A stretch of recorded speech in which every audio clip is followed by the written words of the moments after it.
Unofficial podcast for AMC's The Walking Dead. I'm Jim. And I'm Aaron. This week we're talking about Season 2, Episode 12, entitled Better Angels. Do we have any news this week? No. What a shocker. All right, then let's move right into the recap. The Walking Dead's been canceled. There'll be no episode tomorrow or next week. The Watching Dead or The Walking Dead has been canceled? Which one came first? AMC called me tonight and said, hey, you guys, we're no longer in need of our services. Yeah, we're taking you off the air. Andrew Lincoln has filed a lawsuit in federal court against me. For your intro last for week. Identity theft. Yep. Yeah. All right, so... To be fair, I did buy a boat with nothing but a forged Social Security number in his accent. Oh, well, yeah. So, how'd you get his credit card number? I didn't need it. His accent was. That's his authentication. That's right. Nice. I said, people, listen up. I'm gonna have to commandeer this bass boat. It is shiny and red flaked, and I love it. All right. So the episode starts off with Shane, Daryl, Andrea, and T-Dog driving around the farm, checking fences, tracking, killing walkers, and Rick delivering a eulogy over the top of it for Dale. Very well done. I was super excited at this scene, and I'm like, I started to creep forward to the edge of my seat. Mm-hmm. My popcorn bowl clutched tightly. Yeah. Thinking, oh man, this might be a good one. Yeah. It reminds me of... ever since Glenn Mazzara said he wants to make this more cinematic, I start seeing these homages to other movies. Like, this reminded me very much of, like, in any Michael Bay movie, like The Rock, where the president is giving some speech while a bunch of people are doing random cool shit. Yep. Like, as the Navy SEALs are storming, before I incinerate 200 American citizens, we must reflect on how we shit on these patriotic people, and then as shit's going on. That's what it reminded me of. I think they use that music from that. Yeah, and this is this kind of brings it back around to the season premiere where Rick's on his walkie-talkie and he's doing his voiceover. Very few voiceovers in the series, but when they use them, they're pretty cool. Yeah. Shane obviously doesn't like what Rick's saying about Dale, about honoring him and how now that he's dead, the group is going to do exactly what he wanted. I don't get that either. Like, okay, so... you decide not to do what Dale wants. Mm-hmm. He dies, and now you change your mind. Yeah, I'm uncomfortably on Team Shane's side. Yeah. I don't like being on the same side as an attempted rapist and a murderer, serial killer now. Mm-hmm. But yet I find myself on his side a lot. Yeah, he's also a serial truth teller. I mean, he tells it like it is a lot of the time. Yeah, he doesn't do with facts, but with overall situations, yeah, he delivers the goods on that. Yeah. Some really cool zombie kills in this scene. You know, you get one where Shane just blasts a dude with a shovel. That was pretty cool. And then they're kicking the zombie. And what did you think? The only one... and it feels like I'm bagging on Andrea, but her pitchfork kill was very poorly done, I thought. As far as the CG? Just the way it's composited and her little action girl crouch with it. Not a fan. I can imagine how difficult it must be to act like you're stabbing something solid when there's nothing there. Like, she didn't really stab that guy in the head. Then let someone that's good at it do it and have her, swing a baseball bat in the air. What if every time they went to do that, they brought in Ray Park or somebody to do that stunt? Twirl the pitchfork. Yeah. It's a double-ended pitchfork. Yeah. So then Rick gives out some orders. That'd be incredibly useful on the farm. You could just bail so much hay with that. Man. Just both sides. Definitely. Just paddle right through that field. So Rick gives out some orders that Shane basically doesn't agree with. He's saying again, all right, we're going to go do the same thing we were going to do with Randall before. We're going to do it right this way. This is how we honor Dale. They honored Dale by giving T-Dog a line, too. Finally. Finally. As Reddit says, Dale died so that T-Dog could have lines. Yeah. His sacrifice. Mm-hmm. And then at the end of the scene, there's this look between Lori and Shane that to me says, here we go again. Mm-hmm. Rick's doing something dumb. Mm-hmm. Did you feel the same way about that, or did you think it said something else? Or yeah, I thought she was ringing the dinner bell again. And I've got let's get to the next scene before we start ripping into this latest soap opera twist. So then Rick and Herschel and Andrea are all talking about Shane, and that he's kind of out of control, whatever. Mm-hmm. What do you think about their discussion there? Oh, well, I don't know what Andrea really feels. Yeah. Because, I feel like she's broadly sympathetic to Shane, but I'm starting to wonder if that was because she was afraid and still processing things with her sister, and now that she's kind of gotten stronger, ironically, she's become more aligned with Dale. I don't know if she took that stand with Dale because she felt bad for him. I don't know whether she just is a contrarian son of a gun and doesn't like people to tell her what to do or what to think. I mean, that would all make sense and be good motivation for why she's doing the things she's doing. But she didn't take too kindly to the suggestion. Yeah, well, I'm with you. I think she agrees philosophically with Shane, but maybe not with his methods, you know? I don't know. And then at the end, when Rick is trying to tell her, I forget exactly what he's saying, but he says something about watch Shane, and I need you to babysit him for me, and I can't have him roaming around here while I'm gone. And Andrea says, maybe you should stop leaving. No shit. Not a bad, Why leave this farm right now? I think that he makes a mistake that a lot of leaders do, which is they lead by doing rather than, just by being a leader. Yeah, there's a reason you don't send your commanders in on the front line of a battle. Yeah, and I think that that's true to a certain extent. You have to be willing to get your hands dirty to lead a group of people. But I think he's kind of done that by shooting Sophia, and people are looking to him to lead. So I think as long as he makes good decisions, he's not going to have to worry about it. The problem is that he's not making any good decisions. Plus, I mean, None. he could send T-Dog and Daryl out. I mean, Daryl, for whatever reason, is he is Rick's, he's the Darth Vader to Rick's Palpatine. Definitely, yeah. Yeah. So, see that last episode, we see that this episode. He's his enforcer almost. Mm-hmm. Yeah. So I don't know why, but that's the way it is. Yeah, I think we'll talk about that a little more later. So then, excuse me. So then Carl tells Shane that it was all his fault that Dale died. Tries to give the gun back to him, and does, I guess. Immediately when Carl rolls up, Shane's like, "What are you doing wandering around here by yourself? Right. Where's your mother?" Yeah. Does anybody know where you are? Yeah. Well, no. Of fucking course not. Do we need to put a bell on you, kid? Yeah. So what do you think about Carl's stance here that he doesn't ever want to touch a gun again? Understandable. And here's the thing. Usually you tell kids it's not their fault, but it kind of is his fault. And I wonder what you would tell like a kid that, for example, like you see in the paper when some kid, gets his dad's gun and he's waving around and showing off to his friends and ends up blasting one in the face and killing him. Yeah. What do you say to that kid? Because, you're a kid and, whatever, but if you're, 8 or 9 or 10, you knew better and you killed a person. So, I mean, obviously saying, well, it's your fault and you need to deal with it's not the right thing. I wish if anyone's a child psychologist, I would like to know what you actually should tell a kid in this situation. I think that what about Rick told him? Yeah, I actually like that. I mean, it's you. I feel like you can't go wrong treating kids as miniature adults. I mean, you don't tell them everything. You let them ask questions and stuff. But a kid that's in Carl's situation and his age, a little bit of plain dealing, straight talk truth. Look, we don't know either. The reality is everybody's could die, and that's why we need you to stop doing kid stuff. Yeah. We need you to stop chucking rocks at zombies. And of course, there's a fine line between talking to him like an adult and letting him wander around the farm with guns. No, I mean, that's the thing is you deal with him straight, but you still have to give him that guidance and supervision, which is where the group breaks down. Which is also what I think Shane did a great job of last episode, where we saw him saying, look, it's not about getting in trouble.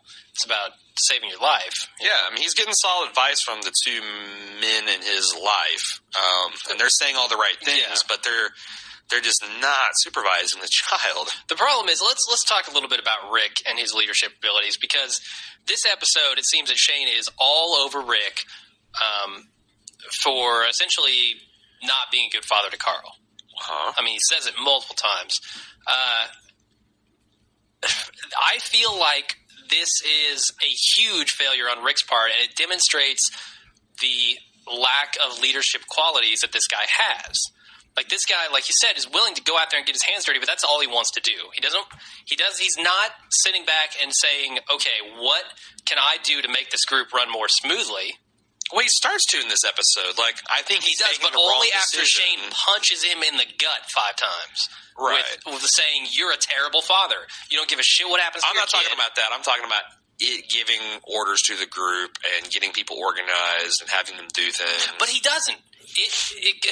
It starts off the episode by him making a terrible decision for the group. By taking Randall back out into the city, the same thing they did that ended horribly, and they decided not to do that. The whole group decided we're not going to do that. Yeah, I also don't know why this plan is any better than the last one. It's not. It's exactly the same, and Shane says it. Well, but Rick's come back with, it's the right plan. We're just going to execute it properly this time, which I guess is the wrong plan. The group already decided it's the wrong plan. Yeah. Although... Last episode, man. Yeah. I mean, I can't defend this. I don't know. This is Beta Rick. Yeah, I'm more asking this. I wish you were like a producer of the show or a writer of the show, so I could ask you these questions. You want to be like answers. Frost Nixon. I do. You're Frost and Glenn Mazaris Nixon. It's like, did you or did you not? Yeah. Fuck around and waste our time with no. Yeah, I agree. Yeah, that would be cool. So let's set that up. Yeah. Glenn Mazzara, if you want to volunteer to be grilled on our show, yeah, right. Come on. If you want to have an intense, uncomfortable conversation, yeah. Can you imagine? We'll bring the beers. Can you even imagine if we turned our audience loose on the questions? Because some of the feedback for this episode. Very crazy, because this is the first time because usually we love an episode and most people hate it. Mm-hmm. We hate an episode and most people love it. Let's take a step back. We didn't do this. We usually do. Yeah. What did you think of the episode? I've seen it twice. First time through, I hated it. Like grade letter. F minus. F minus? Yeah. I fucking hated this episode the first time I saw it. Second time, it was a little less harsh. And I'd probably grade it like a C minus. Yeah, it's just barely not passing my standards. I'd say about C minus is fair because, and here's why. It would be lower except for, I feel like these people, the showrunners, painted themselves in the corner by choosing to make the farm the set piece for season 2. Very good point. That is a one comic book arc. Yeah. And there's just not enough meat on them bones for the zombies to pick on. Now, I don't understand why, and I understand set locations and all this, but it seems like this could be a perfect standalone episode.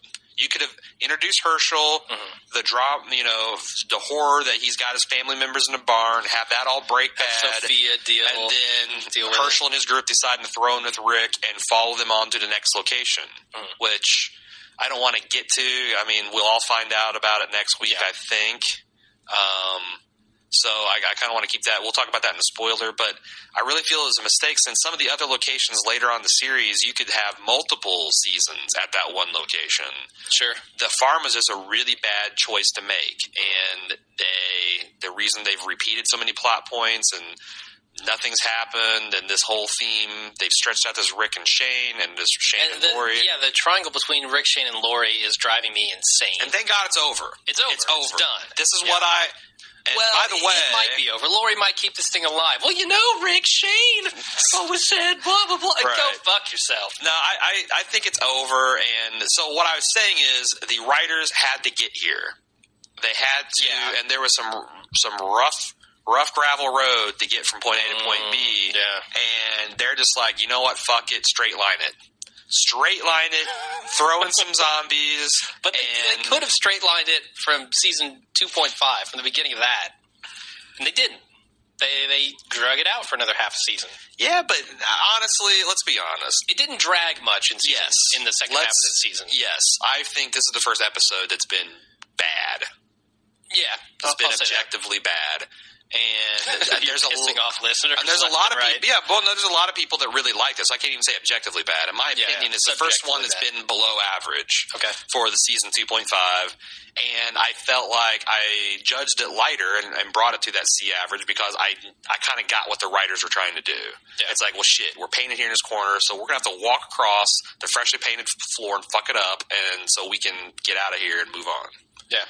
And if they do, it's great. And the stuff where you see like tease for next week looks like it's going to be balls to the wall. Yeah. Everything you want out of a zombie finale, and set up beautifully for season 3 in such a way that I'm not done with the show.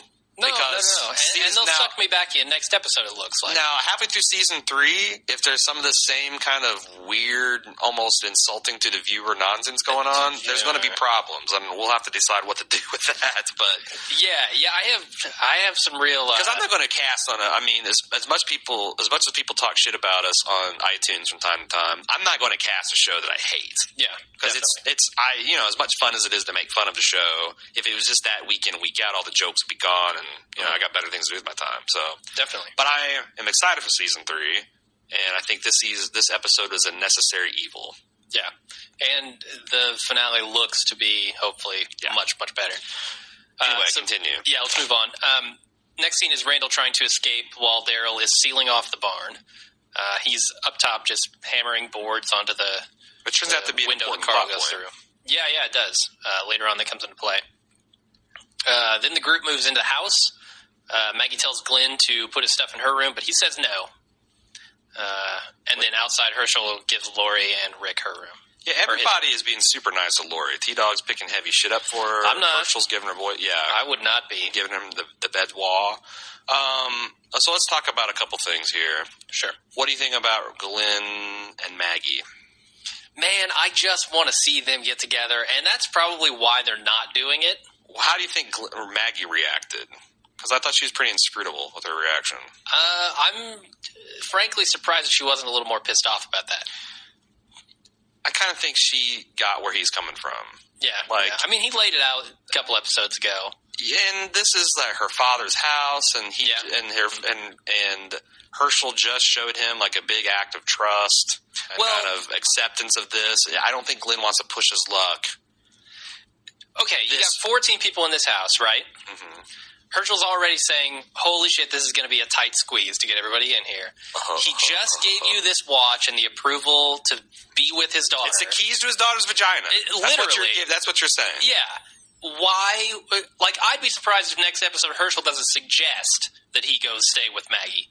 Because that seems the appropriate thing to do. It would be hilarious if he did, knowing what's going to happen next episode. I'm just like, why? Why is Glenn backpedaling again after he has permission from Herschel? Man, that's who you look. Man, Glenn, is that a serious question? Glenn, this is the guy. No, I get it. Glenn is having a very difficult time dealing with this world. If this was some other dude, fine. But this is Glenn. He's our socially awkward, aspy, weird, awkward with girls guy, and he's trying to do what he thinks is the right thing by Herschel, and that's what happens. See, in my opinion, they played out the I'm so awkward around girls thing half a season ago in the pharmacy. Like, done. The second time around in that pharmacy. He's still the same dude. You think he's going to turn into a stud overnight? No, I think he's regressing. He doesn't understand how to deal with this at all.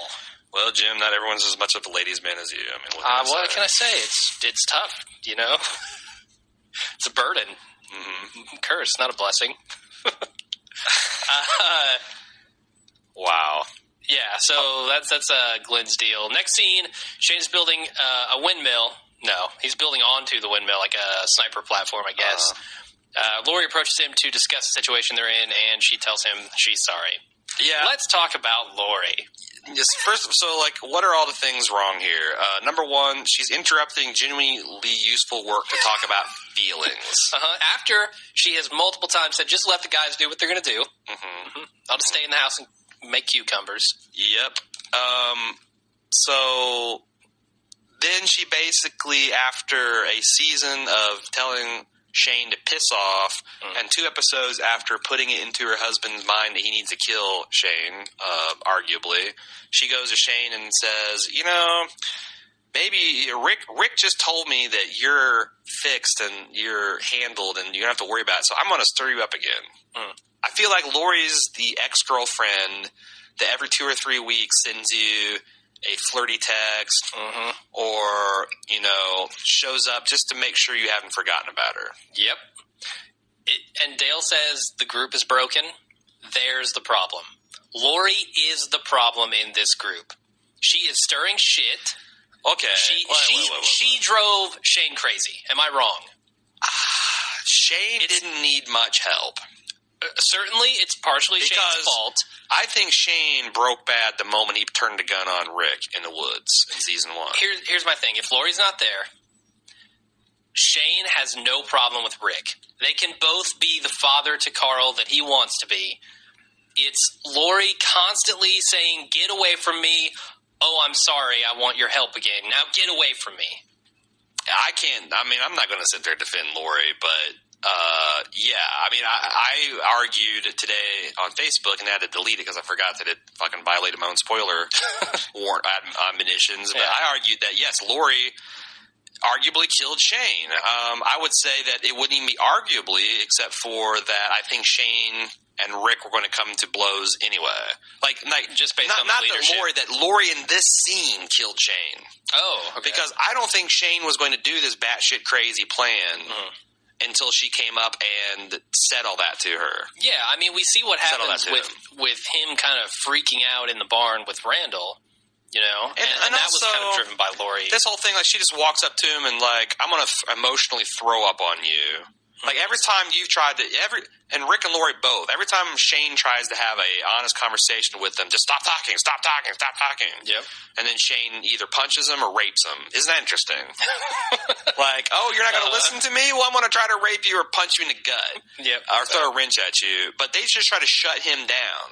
Yeah, but then when they want him to lean on, they come and just puke all over him, like, oh God, I feel so much better. Thanks for letting me throw up on you, buddy. Yeah, and then like Lori, once she gets going, then just walks off. This character to me is despicable. I do not like her in the least.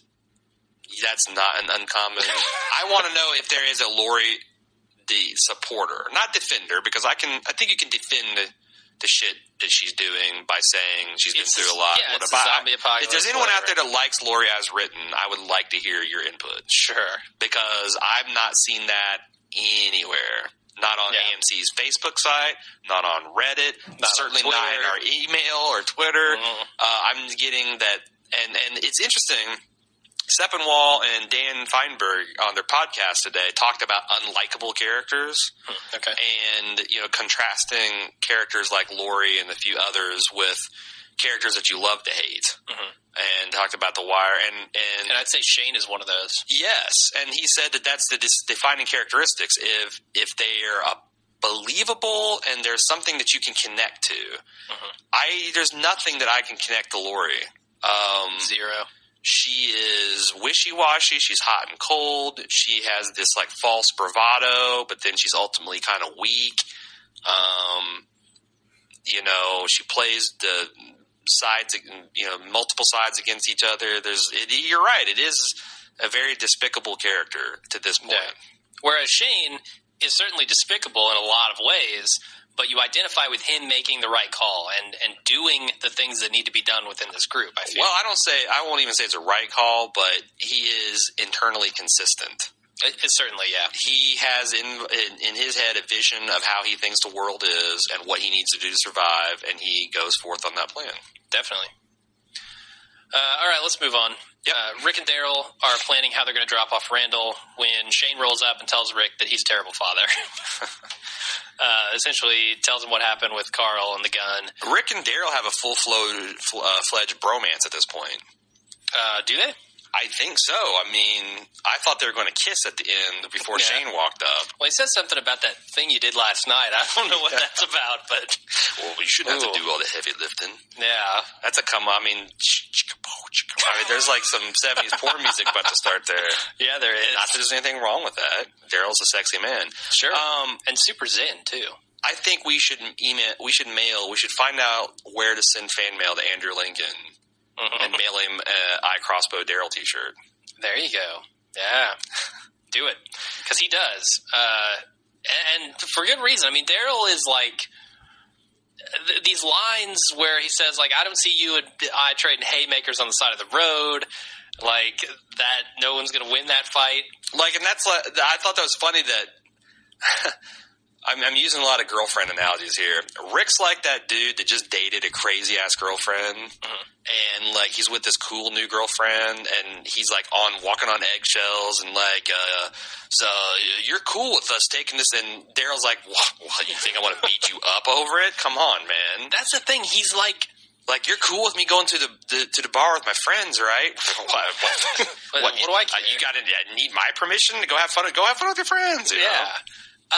He's confusing to me sometimes because he's at times a very strong leader and at times a complete follower. You know, like when he's out doing his own thing and he's got like Andrea or Glenn with him, he's a very strong leader. He can step into that role. But when he's with Rick, he just kind of says, you're going to lead and I'm going to do whatever you want. He feels to me like the superstar on a team. He's not the manager, but like say you've got a team of programmers, he's the unquestioned best programmer that everybody goes to. And so when he is when he's doing his thing and like you're looking over his shoulder, at no point would you think to be like, let me take the keyboard from you. Or you're just like there to like, well, okay, watch and learn. But he's not going to set initiatives and agendas and call meetings and things like that. Isn't what he wants to do. Daryl is just fucking proficient. Yeah, but sometimes I feel like he should step in and say, but he's Rick, not. That's not who he is. Yeah, and I get that. I just... it's hard and he for me to also knows that if Rick fucks up too bad, he can just jet. Sure, yeah. He could leave at any moment. Arguably be better off on his own, as he said many times. Definitely. You know, the other thing I'm wondering is, with his interrogation of Randall, he knows that this might be the best group he could fall in with. Because he would not fit in with that vigilante group that Randall was with. I mean, he couldn't stomach it. No. And he'd probably end up being murdered. Or he'd just leave, I'm sure. Something like that. And then, and I think he really kind of doesn't want to be alone. Yeah. I mean, certainly he missed his brother when he left, you know? Yeah, I mean, getting free from Merle, seeing this thing with Shane and how bad that's going, and then this other group, I think it might have, you know, even more than Carol taking a shit, made him feel like, wow, I really need to... I'm lucky to have what I've got here. I'm lucky to have what I've got here. Yeah, that's a good point. So then Shane comes up and he's talking to Rick about the gun and Carl. And he says that freeing the prisoner is more important to him than Carl. That's a fact. Which is, yes, an obvious fact, because Rick wasn't going to deal with it. And Rick was just going to leave. Beta Rick was in full effect here. He's like, this is my call. I made this call. This call was mine. I'm writing Rick Grimes on this call. But then he realizes, oh yeah, Shane's right as usual, and I need to go talk to my kid. But didn't you think that was a little much? You know, any leader has to beat his chest and say, this is my call, is not that much of a leader. Yeah, and it seems like they're hammering that point home over the last few episodes, that Rick is not a good leader, and he's trying to become one, but he's just not doing it right. They need to set us up for some kind of epic event that's going to...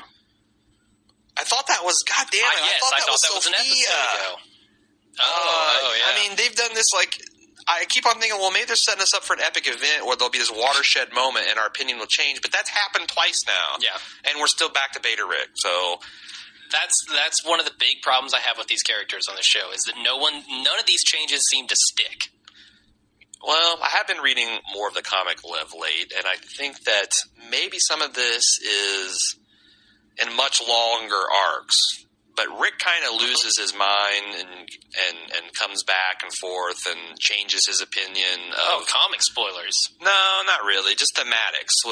This is a thing with Rick, but that needs to happen over the course of, one season and then another season, and for good reasons. This whole back and forth between episodes is thematically it's true, but it's just not working mechanically for me. Yeah, that's what's killing me. It just everybody changes their mind all the time, and I can't ever tell what they're going to do next because of that. Anyway. So Andrea's then trying to start the RV, but it won't start. So Glenn comes up, tries to fix it, and they get it working, and they talk about Dale. Did this scene work for you? Yeah, pretty good. I didn't feel anything. Well, I liked that. We know that Dale taught Carl. No, Glenn. Carl Jr., Glenn Jr. Too many Dale characters in the Jr. show. taught Glenn Jr. Dale taught Glenn how to fix the RV. At least the radiator hose. We know that much. Apparently taught him about corrosive contact points and the difference between Phillips and flathead screwdrivers. Yeah, we definitely saw that homage there. But what's interesting is he taught Andrea to use the Phillips screwdriver, and he taught Glenn how to use the flathead. It's like he knew that they were two different people, and they needed the two different screwdrivers in life. Fuck you. What a horrible scene. Yeah, so I was shocked that it wasn't the radiator hose, honestly.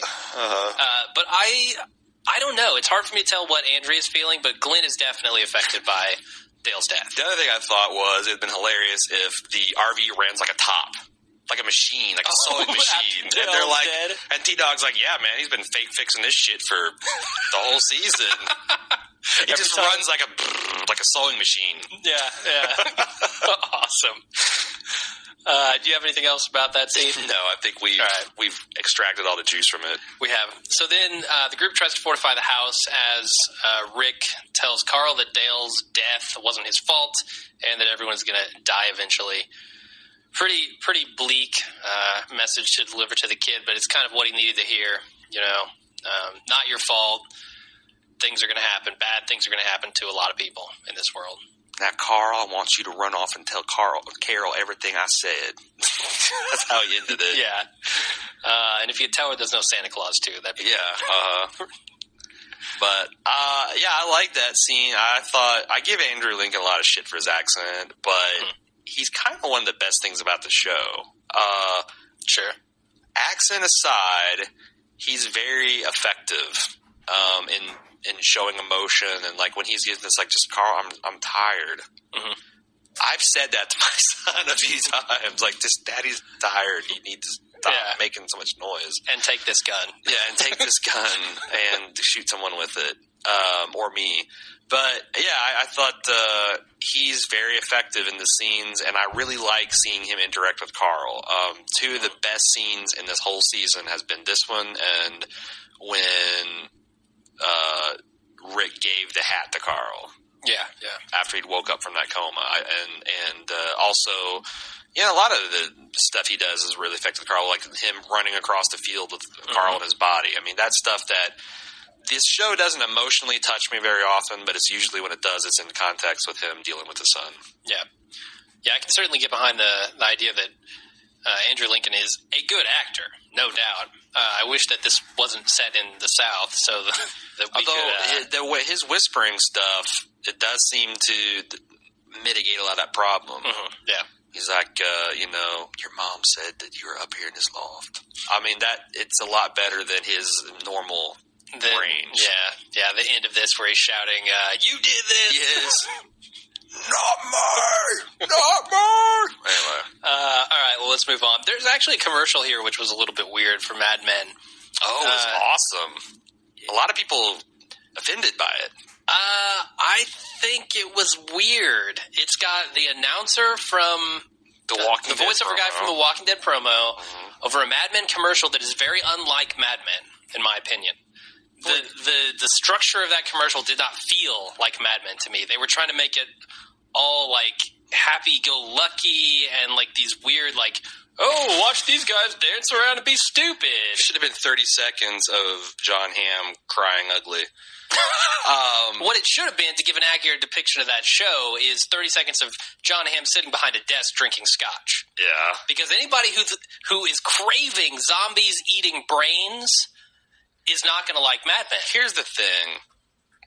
Mad Men fans can like The Walking Dead. Mm-hmm. And I count myself in that category. Yeah, me too. I don't think pure Walking Dead fans are going to like Mad Men. It's an entirely different show. Because there are elements, and I guess that's one of the problems, and if you have problems with the cast, that's where I'm coming from. I'm looking for the Mad Men and the Breaking Bad in The Walking Dead. Yeah, and I find some of it just enough that where I was like, enough. Damn it! If they could turn that up a little bit, I would be so happy. You are not going to find any of The Walking Dead in Mad Men. No, this is not a two-way street. If you think you might be interested in it, Google the Kodak Carousel Mad Men. Carousel. If you Google that, they show that. That's I think that is what Mad Men's all about. That scene. You know what I'm talking about? No, it's been a long time. The pitch, the carousel pitch? No, been a long time since I've seen that.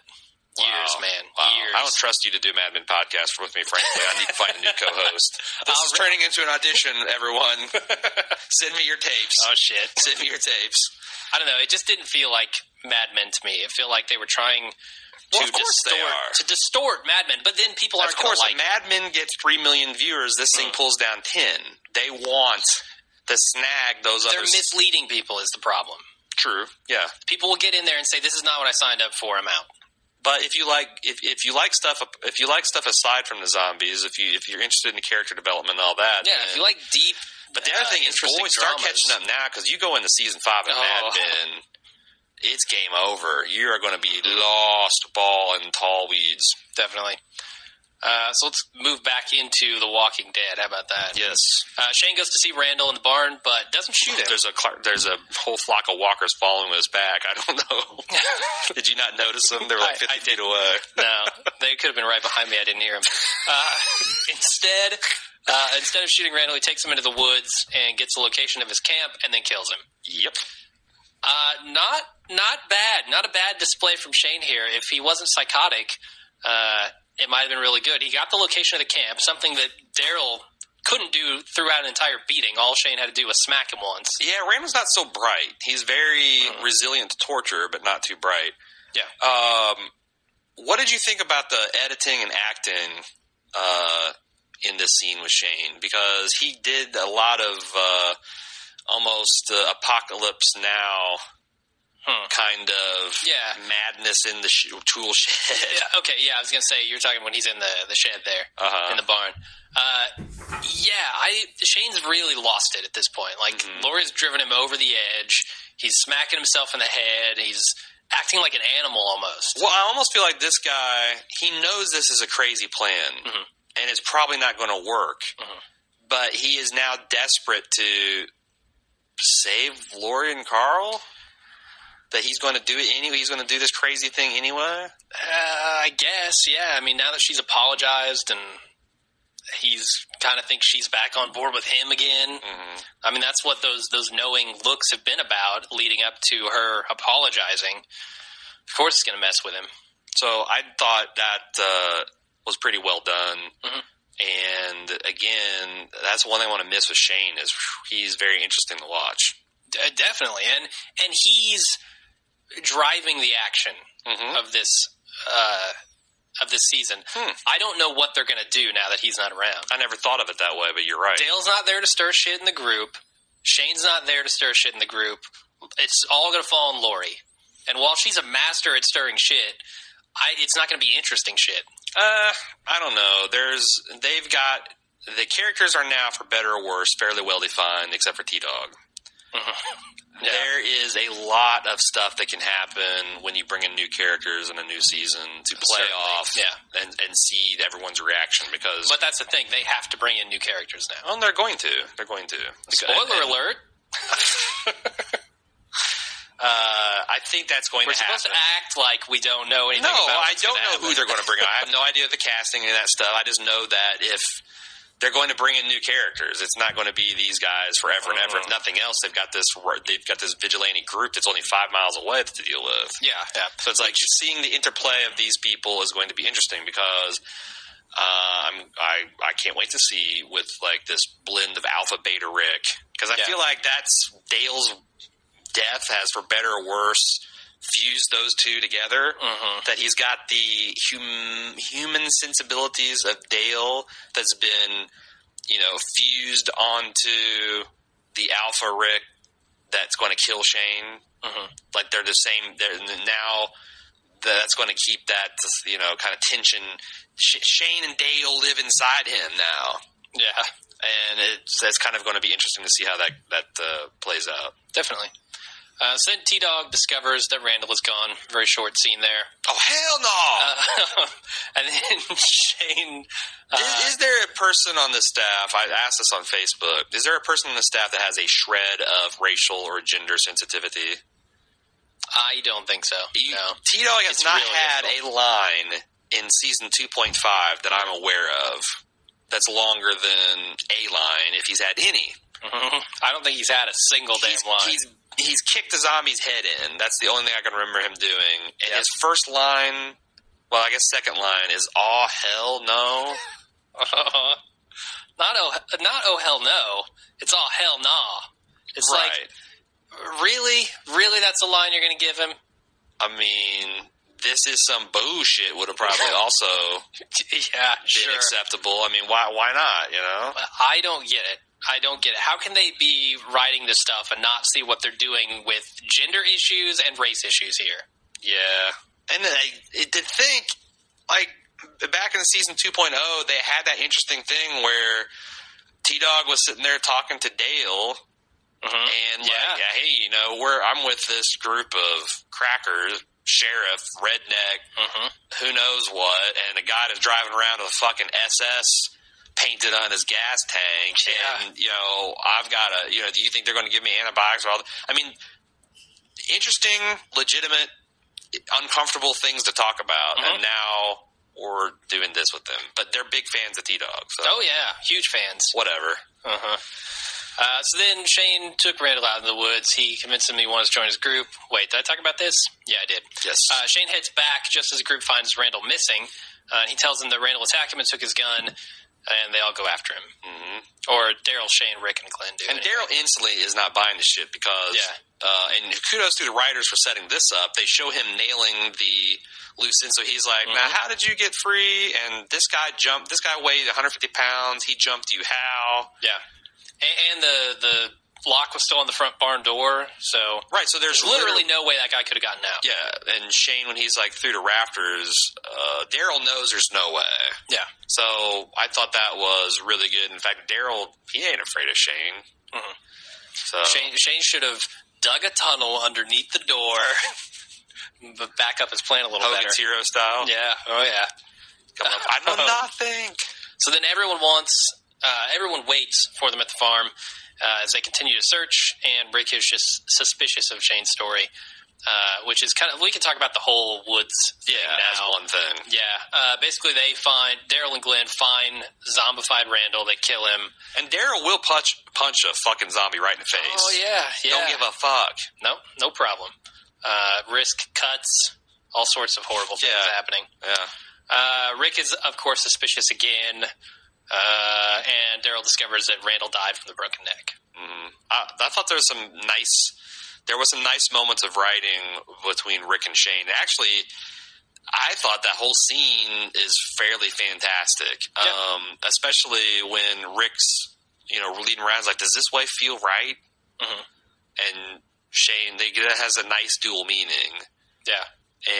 And then Rick starts unraveling the lies.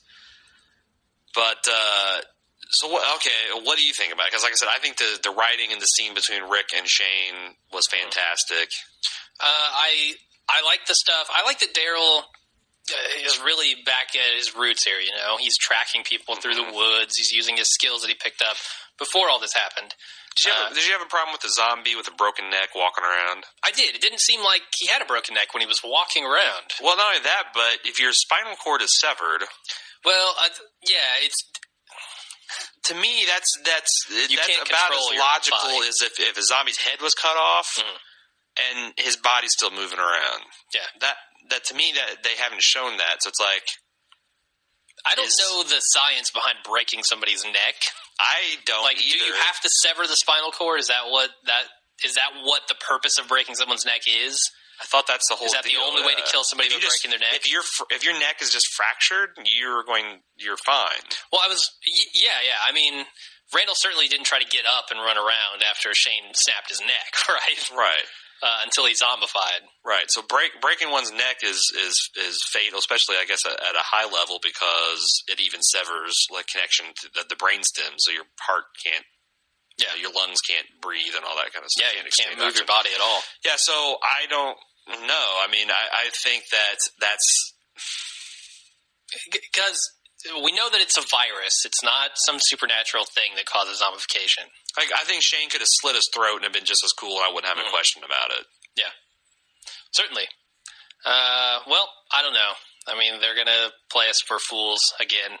And the other thing is, or they could have snapped his neck and it would have been very cool to see him just lying on the ground, like, trying to snap but not able to move his body. That would have been also cool. Yeah, it would have been. There's a lot of things that they could have done differently, and I'm surprised they went the way they did. Out of the dozen writers they have in the writer's pin, nobody said, oh, broken neck, zombie? Yeah. See, here's my opinion, and we'll talk about this a little more when we get to the final scene, but I think they do not give a shit if anything makes sense. They just want to do what they want to do on this show. Like, Carl coming out makes no sense. Yeah. Shane shooting Rick trying to shoot Rick where he was going to shoot him makes no sense. Yeah, so because they made it pretty clear that they went all the way through the woods and were looping the way back. So he was going to shoot Rick. Let's talk about this scene. He's going to shoot Rick with an eye shot within viewing distance of the house. Yeah. Yeah, they show where they are, and they're very close to the house, within binocular distance, certainly. Everyone's going to hear that shot. They're going to come out. They're going to see Rick's dead body there. What do you think? Rick questions it. If you come back without me, what are you going to tell these guys? Yeah, and if they had gone back in the direction of Randall's body, fine, that would have worked. But just like in the highway scene, where there was no zombies and all of a sudden there's zombies everywhere. Yeah. It feels like, well, this is what we need to happen, so make it happen. And we could have staged it. There's many different ways we could have staged it, but they just didn't care. And I can hear the writers in the writing room saying, but, and everybody just shutting them down. Or they're like, nobody's going to notice that or care. And that's shocking to me if they're thinking that way. Because I really feel like they are treating me like I'm an idiot on this show. Yeah, they could have done exactly the same thing and changed 2 or 3 things and had it been much more believable. Yeah, especially with this Carl thing. You're telling me that Carl is in a house with 10 people, himself included. Okay, so there are 8 people besides him and his mom. His mom, okay, she's a fucking idiot. She's not going to keep track of her kid. Fine. No, that's not true. I mean, she's well, yes, that's exactly that's how a pattern that we've seen over and over again. But this is a woman that's like, Glenn is staying downstairs. They're boarding up the windows. Rick and Daryl and Shane are all out there looking for Randall, who's got a gun, who is a violent person, desperate to do anything, to slip his cuffs to get away. Not to mention the walkers that are roaming around at night and you don't know about. And there are 8 people in this house. 10, 3, right? Well, 8 other people besides him and his mom. Yes, okay. 8 people. Glenn's downstairs. T-Dog is downstairs. Herschel's on the fucking couch. You're telling me that this kid gets out of that house? Like, even if Lori wasn't I'm not a fucking attention. idiot. That kid is going nowhere. Right.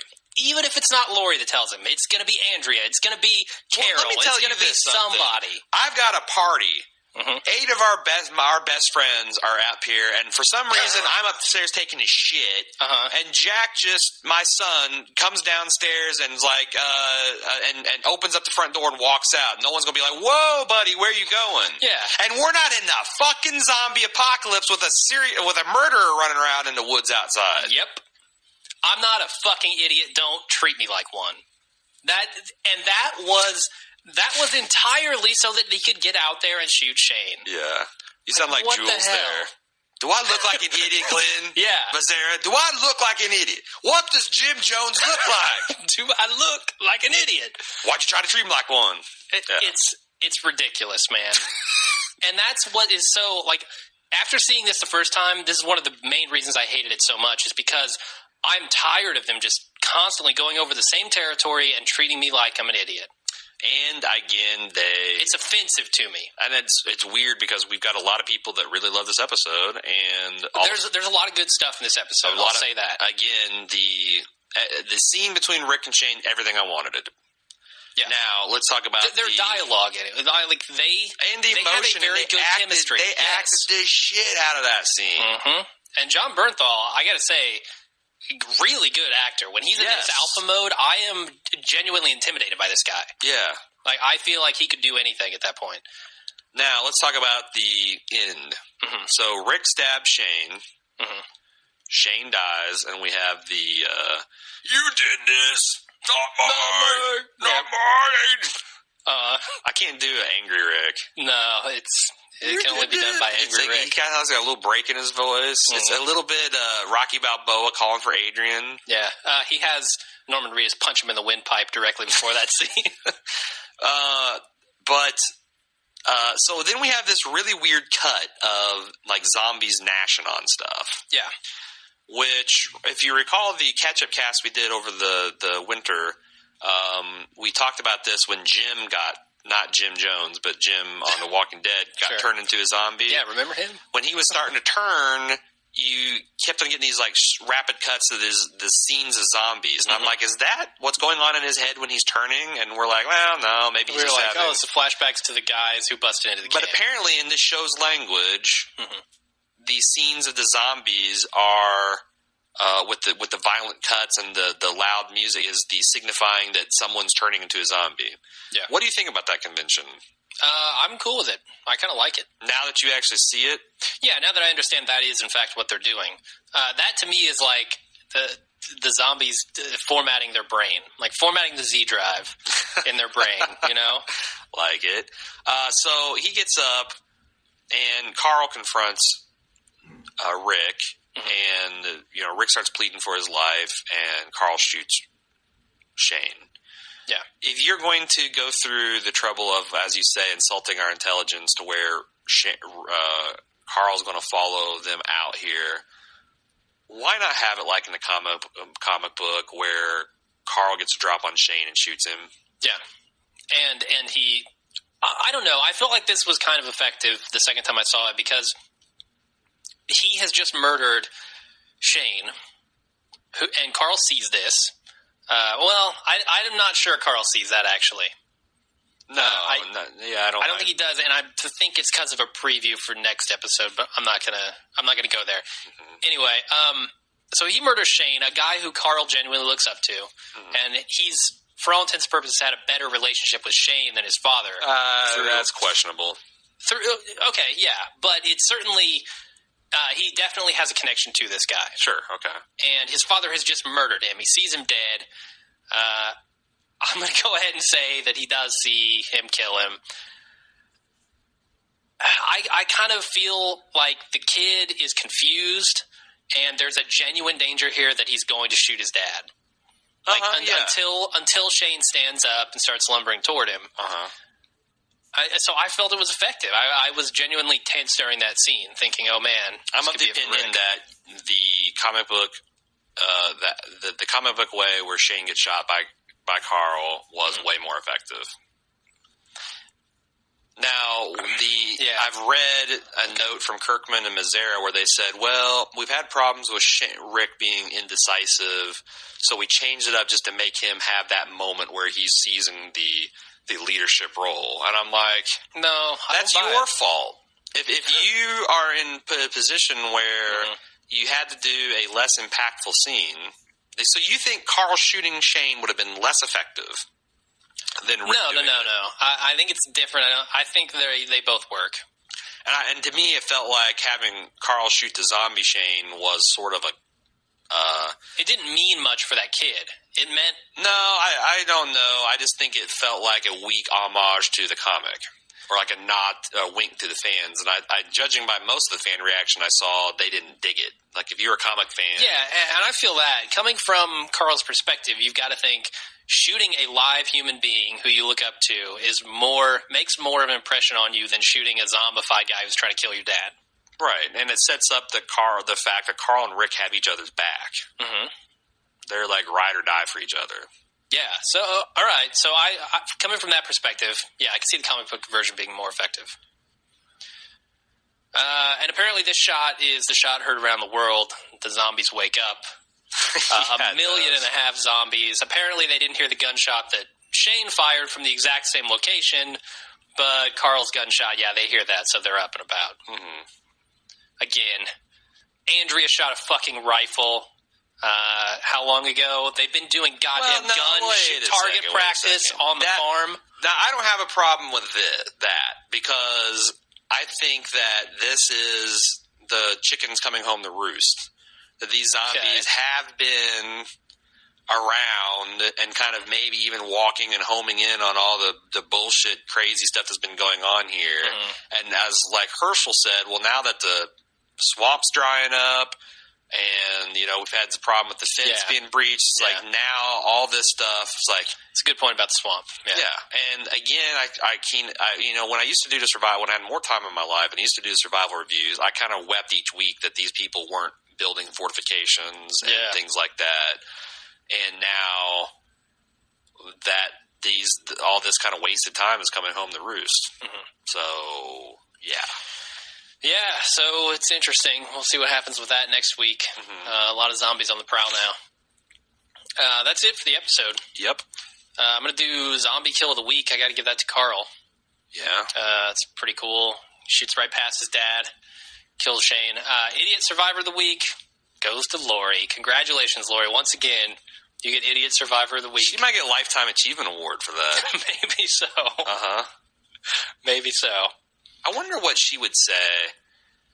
I wonder what these people would say if you got them on the air and like asked, you know, if you gave them kind of hardball questions. Like, so when you see the script for Lori, what do you think as a woman?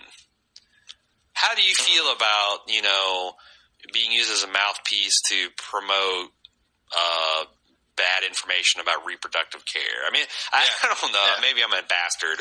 I don't know. The actors, I feel bad for in a lot of ways because they're in a tough place. You know, you can't. But the other thing is, Walking Dead is one of the top 10 TV shows on currently. Yeah. So, you know, they could be in. I'm trying to think. 2.5 Men. Okay. Sure. Hell, John Barenthal had a guest starring appearance like 2 years ago on How I Met Your Mother. Oh. This is way better than that, and they're getting to do way more interesting things in a much higher profile. Yeah. So maybe I'm being a little hard on them for... I feel like their answer would probably be something along the lines of the issues need to be brought up and addressed, and I'm the one I'm the conduit through which that issue is addressed. But, you know, it's interesting because when we talked to Taylor Elmore on the Justified interview we did, and he talks about how involved Tim Oliphant is with his character and, like, just I want this to be just right. Do you think that the actors have that kind of input with the current crew of The Walking Dead? And if so, do they just not give a shit and not listen? That is a lot of speculation for me to do. I don't know anything that goes on with the writing or the production of this thing. That's something actors would do. It's like, well, why am I saying this? But are they given the opportunity? And the other thing, it's hard to tell on a shoot, like how this isn't going to be stitched together. Also, Timothy Olyphant's a big star. These guys were basically nobody. Someone asked me at the beginning, like, why Shane's face was as fucked up as it was, because it seemed like it was a slight continuity error, that it was last week more healed than it was this week. And it's interesting because I said last week that I thought the sequence of these things were slightly out of order. That I thought that it would make more sense if they had the trial of Randall, try and execute him and fail, and then have the episode where they go to the Department of Public Works and try to abandon him and have that shit go bad, and then go into this week's episode where they deal with the aftermath of that. And I wonder if that's what the original shooting order was, and then for some reason they decided to reorder it and do a couple of reshoots, because in my opinion, a couple of feedback I got, Shane's face looked there. People said, what the hell happened to Shane's face at the beginning of this episode? Because he had this big red welt on it, which I don't think was there last week, or it looked like it was more healed. Yeah, I don't remember noticing it as much last week. I certainly noticed it this week, though. Anyway, so you have anything else to talk about? No, I don't. Should we go to feedback? Yeah. And it's all over the map. I bet it is. So let's talk about it. Michael M. says, this episode was a 0 for me. I think it pretty much insulted viewer intelligence left and right. Yep. It had a good final 30 seconds, but that's about it. I'm afraid the show is starting to jump the shark for me, and it's too bad. I hope there's a twist I'm not expecting to bring me back in, but I'm not sure what it could be.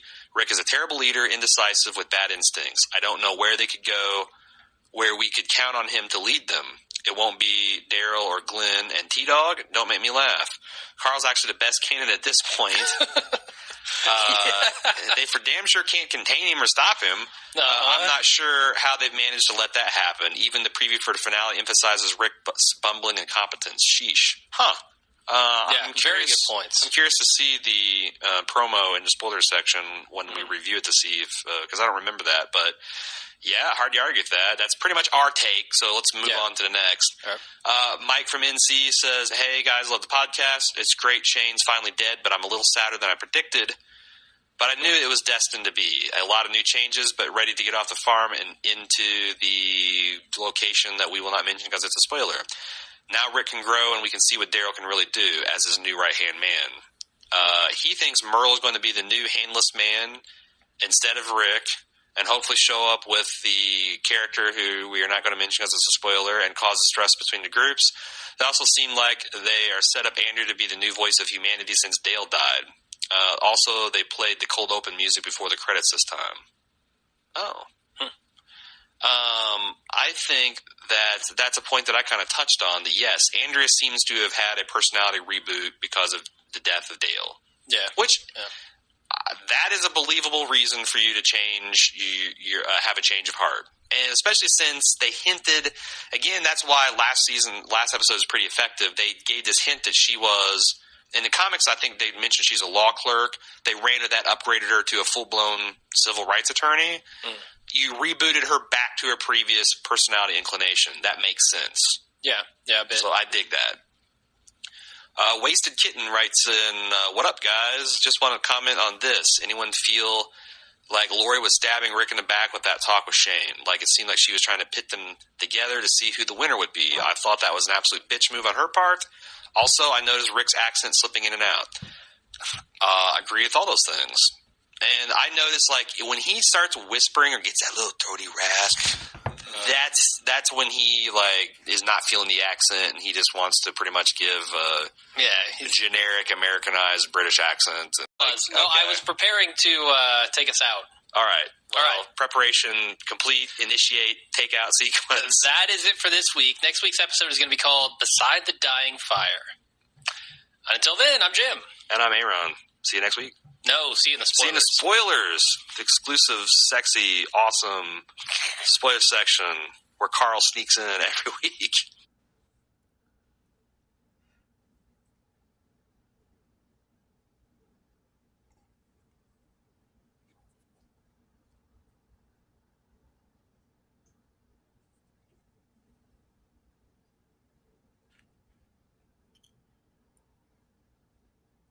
And we're back. Go ahead and roll the promo for next week. On the season finale of AMC's The Walking Dead.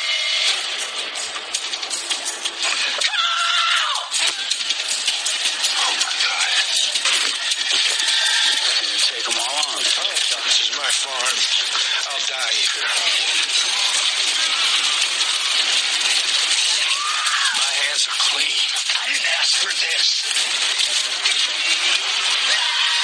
A special look at a scene from next week. His hands are clean. Oh, what a fucking shock. Carl's gone again. Surprise, surprise. Yeah, I like how she just she notices. She knows that Carl's missing, and the length of time it took him to walk all the way across that field, shoot a guy, and she's suddenly freaked out by it. She never gives a shit. I feel like she heard the gunshot and like looked up from her cucumber pile and like, oh my God, where's my kid? Yeah, her mountain of cucumber slices. Yeah.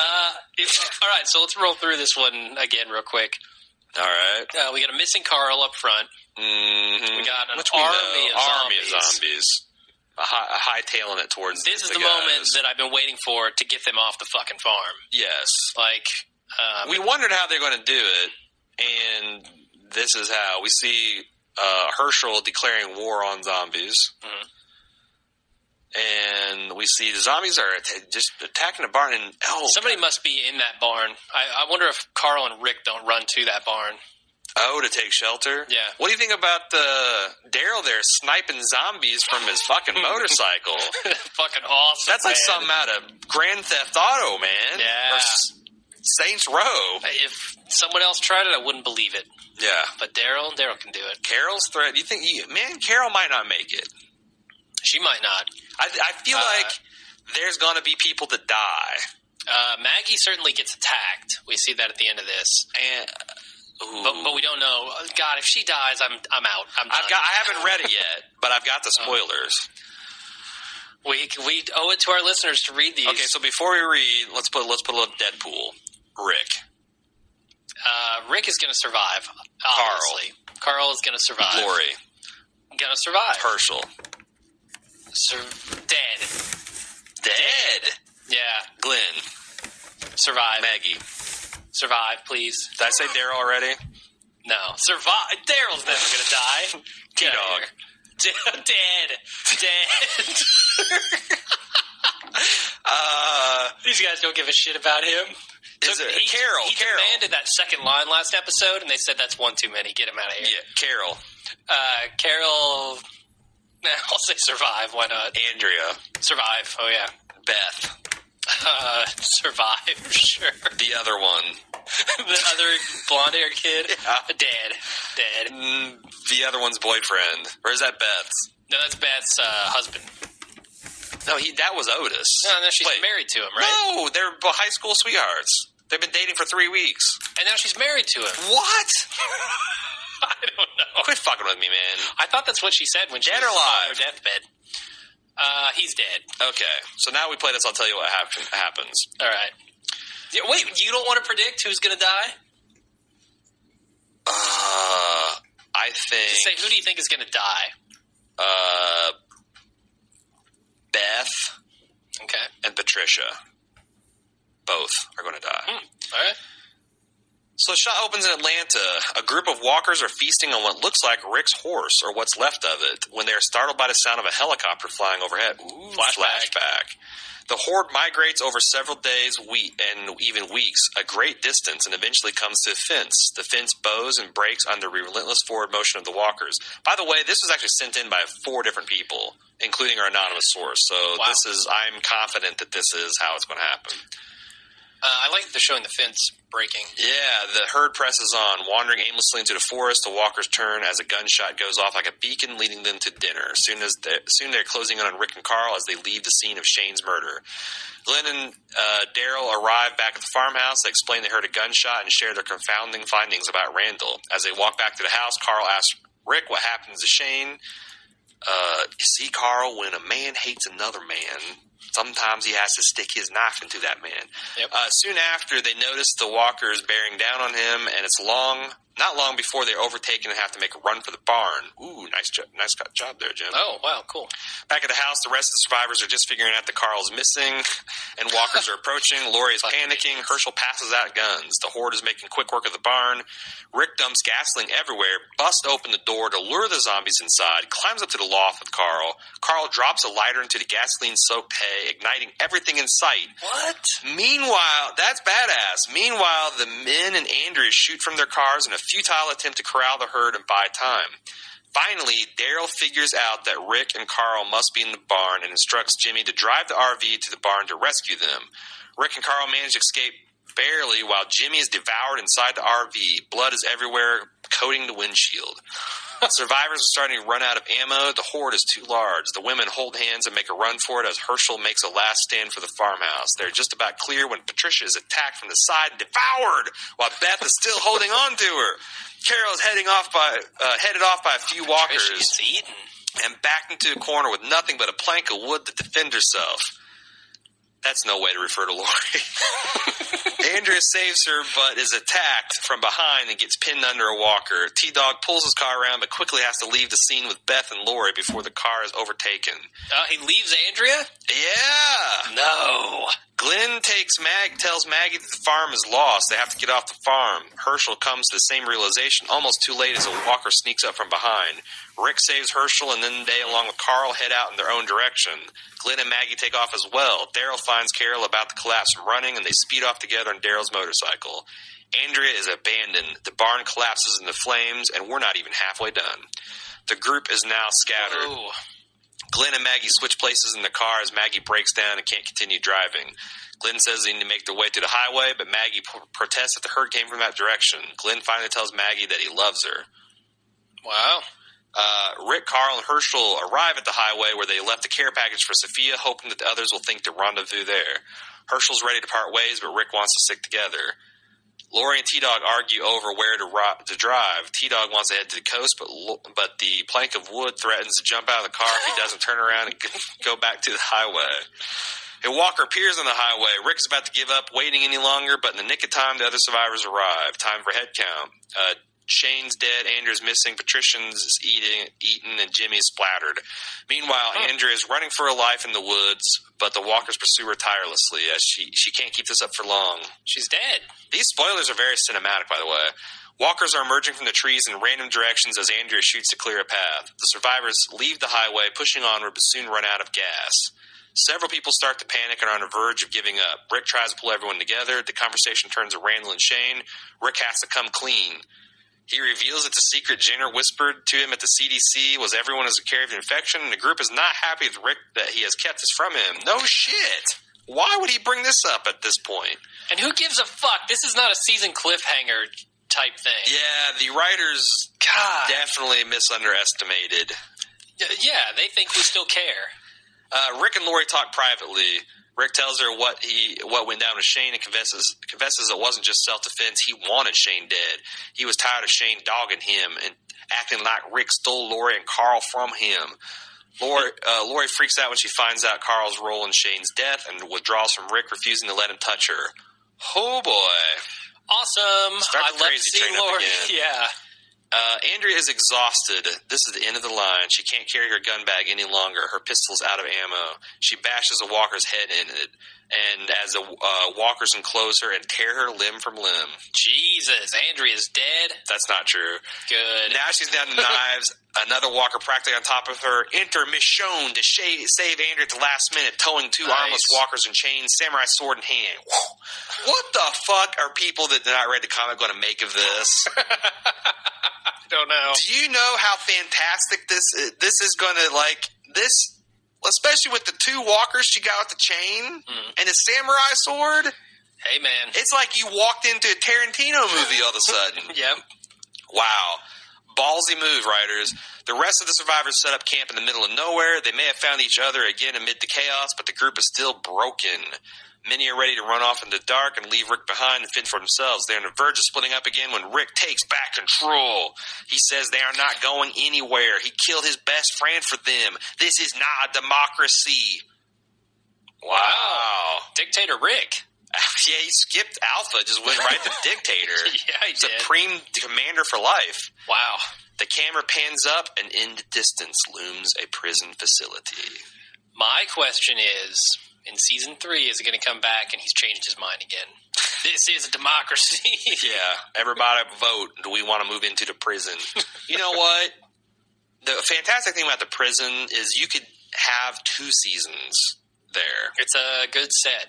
It's a fantastic set. The whole clearing and the meeting of the survivors that they're going to meet there likely would consume like a whole season arc, and then you throw in the madness with the Woodbury group and and which I think they're going to probably.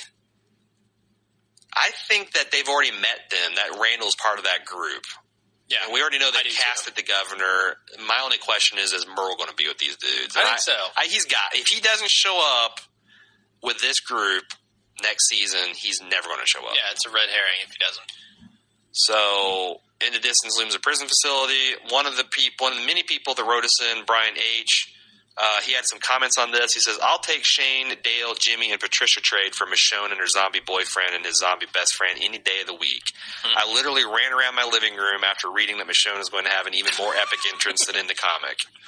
That's pretty Nice. good. I see him as like Homer on the ground on the side going, whoop, whoop, whoop, whoop, whoop, whoop, whoop, whoop.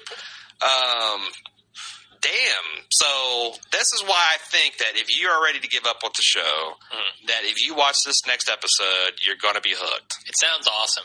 You're going to be hooked because, again, the prison actually is the one location they've been at where they can sustain a damn season. Like the Quarry couldn't sustain a 6-episode run. They had to move to the CDC. Yeah, and that was only 6 episodes. That was half a season, basically. The fact that they thought that they could stretch the farm out to 13, ridiculous, and they paid the price, but there is... Have they paid the price? They haven't paid a price. They've got more fans than ever. It's the biggest show on yeah, but there's critical basic backlash. cable for their demographic. There's critical backlash, and that's usually the bellwether for audience losing interest, too, because right now they're getting a lot of... There's a zombie fans. In fact, there's nothing else on TV like this.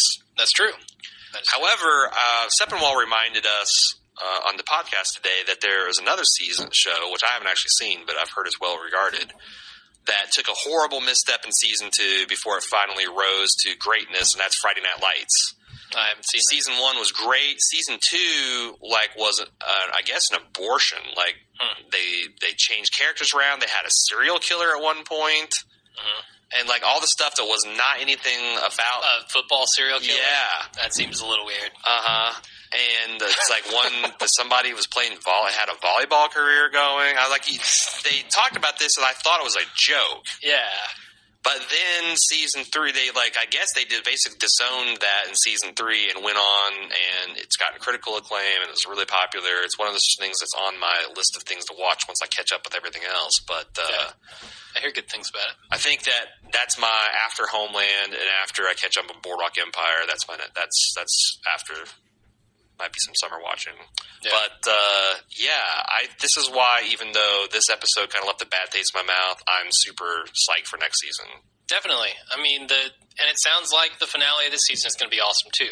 Right. So overall, season 2.5, which can we stop calling it 2.5 now? Can we it's just now season refer to it as season 2? Next week. We can say it's season 2. Overall, it has not been bad. There's been one episode that I really didn't like, which was tonight's, and a phenomenal episode, a good premiere for this half of the season. A lot of good stuff. Mm-hmm. So, I don't know. I will continue to watch it, I guess, as long as they don't continue to insult my intelligence every week. How bad has it got to... I mean, that's the thing. It's I thought it would be interesting if we were... Because we almost did cover The Killing last year. Yeah. And it would have been interesting to get to episode 7 and 8, and everyone's starting to be like, "What the fuck?" Mm-hmm. And then at the end of the season, when by all reports no one was satisfied with the way it ended, and everybody was pissed off. I kind of wonder. I'm hoping this show gets really, really good, but it would be kind of fun to go down with the ship. Cover a dying show that all the fans are turning against, and every week it's some You're rooting for this thing to stay. No. Oh yeah, you are. No, but honestly, I'm kind of worried about Mad Men. Well, the twist at the end there was a little weird. I have a lot of faith with Wiener. Yep. But I am very scared that I don't know, man. That twist in season 4. All right, this has nothing to do with The Walking Dead. Then no one's listening. This is a spoiler section. We have 15 people to listen to this. Sure, probably everybody does. No, that's my guess. Everybody is listening. I know for a fact because we get email that definitely if you listen to Spoilercast, you wouldn't send us. Yeah, that's true. Okay, so I guess I'm done. If you're not going to let me talk about Mad Men, all right. Well, I think we spoiled everything we could spoil about next week, so that's it for spoilers. We did the damn thing on the spoilers this season, and not just we. To our anonymous source. Yeah, our anonymous source, really bringing the thunder. Wow. Take that, Mazzara. You want his name? You have to come on our podcast. I bet that's the arrangement. That's right. Come on our podcast, get grilled, and we'll give you his name. No, so he has to get it out of us. It'll be like dueling interrogations. Oh, gotcha. Yeah, I like it. So, all right. Well, that's it. We'll see you guys next week for the finale. Yep. Bye.